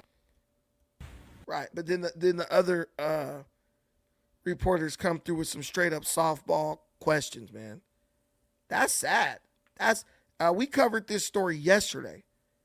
But it doesn't get any better when you deal with these politicians who seem like they couldn't care less, like they couldn't give a damn about, what's going on. Been a minute since I've been through this way. Brandon, you still was my favorite no jump ropes. Let me try to stay locked in over here. You don't have to. I mean, y'all go watch what y'all want to watch. I talk about stuff that's really going on, man. I don't got time to talk about street beefs in LA, man. These dudes is over there still talking about the same stuff. But that's what the audience wants. Give the audience what they want. We building another audience. Honestly, I feel like I got most of the no jumper people out of my algorithm, which is, I'm okay with that. But we working on it. But thank y'all for coming through. I appreciate everybody coming through, showing love. Yo, what up, Costa? This is my brother from Chicago right here. He's in Chicago right now. Costa Nova in the building. Good to see you, my brother. What's the word, B? But thank y'all for being here. I want to make sure I didn't miss nobody on like Cash App or nothing, because we're about to wrap it up, y'all. I'm got to go head over to this volleyball practice, catch the last hour. Okay, that was easy. Nobody contributed anything on the Cash App, I don't think. Oh, shout out to Patricia. Thank you so much for the $180. Thank you, boo. Hey, people be showing too much love, man. Patricia always coming through with the big bank. She don't contribute often, but when she do, she makes her impact felt, okay? We appreciate the kind that jingle, but we love the kind that fold. So she basically put us at our goal. Passed it. Boom, blew it out the water. How do y'all feel about that? Guys, what should we talk about tomorrow? What y'all want to hear about tomorrow? If y'all tell me what y'all want to hear about tomorrow, it helps me not have to worry about it. Yeah, I'm about to get out. Family. I'm a family man first. Come on, stop. Family come first. And I hope y'all prioritizing y'all family the same damn way. Get y'all ass off of the YouTube and go in there and sit down with your family and eat. But I'm out of here. Thank y'all so much for watching. I appreciate everything you do for me and the channel. Till the next time, take care of yourselves. But most importantly, please take care of each other. Peace.